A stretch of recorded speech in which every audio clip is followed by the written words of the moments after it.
The first era of U.S. wildlife management began with the arrival of the first Europeans and lasted through the 1700s. In 1630, the Massachusetts Bay Colony established a bounty system for large predators. For example, the colonists could earn a penny for each wolf killed. In 1646, the Rhode Island colony created the first closed hunting season. Connecticut began regulating its hunting seasons in 1677. The colony also prohibited the export of game, hides, and skins. At some time in the 1700s, all of the remaining original colonies except Georgia established closed hunting seasons for deer. The second era, the period of exploitation, includes the first 70 years of the 19th century. In this period, very few laws or regulations regarding wildlife were put into place. America was much more concerned with the use of the natural resource than the management of it. A couple of highlights in wildlife management occurred in 1850 and 1864. New Hampshire established a game warden system in 1850, and in 1852 they actually started paying the wardens. In 1864, New York began requiring hunting license. It was probably the lack of regulation in these first two periods which created the protectionist atmosphere that we will see in the next period of wildlife management.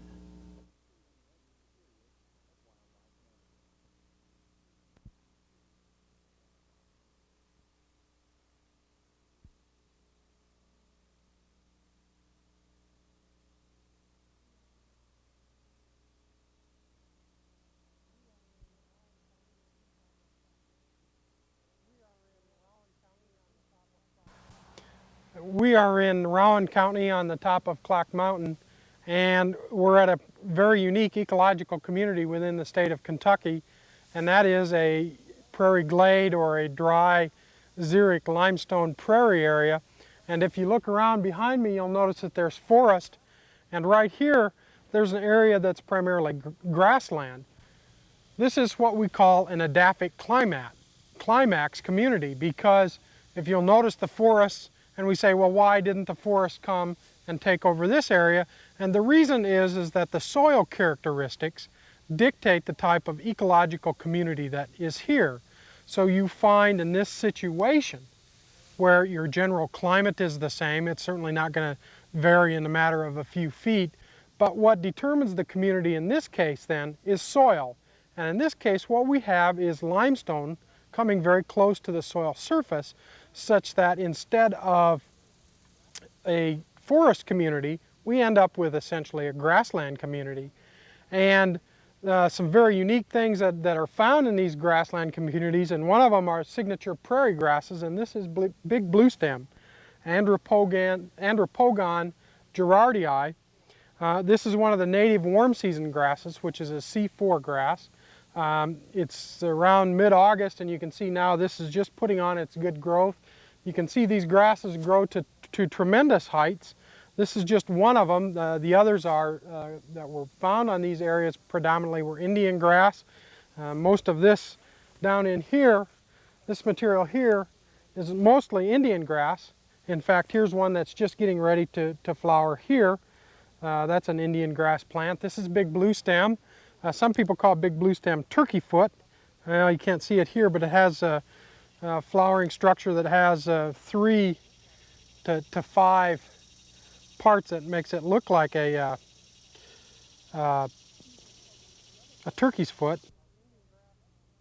And so the other grasses then are Indian grass, which we see here, switchgrass, which we'll see in just a minute, and little bluestem. And little bluestem would in fact dominate most of these remnant prairie areas. From a wildlife standpoint, these are very important, not only that they're different and they break up the forest community, but they're a type of grass that we call a bunch grass. Now if you look at this big bluestem, you'll notice that there's a big patch of grass right here. And in these areas where there's a little more soil development, you find that you get these clumps of grass. There's a clump here, there's a clump here, a clump there, a clump there.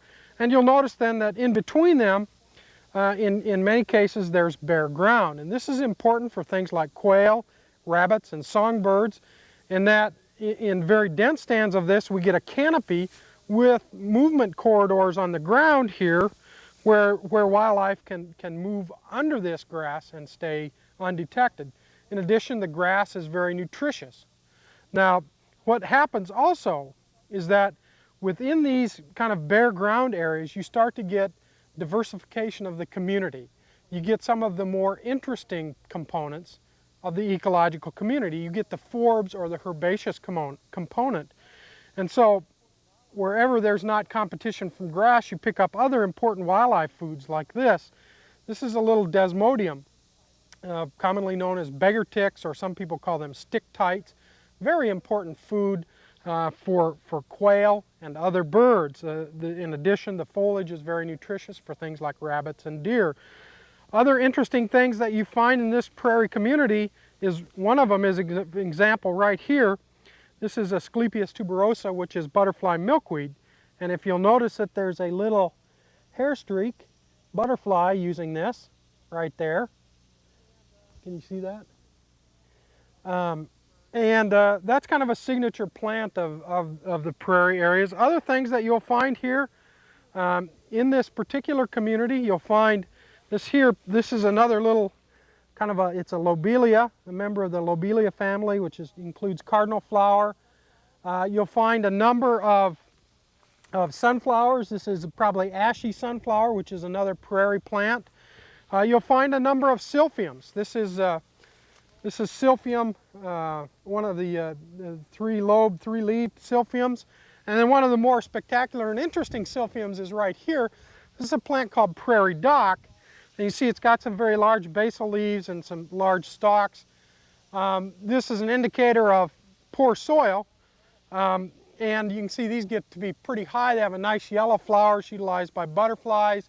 The seeds are very much like a sunflower in that they're very high oil, utilized by birds.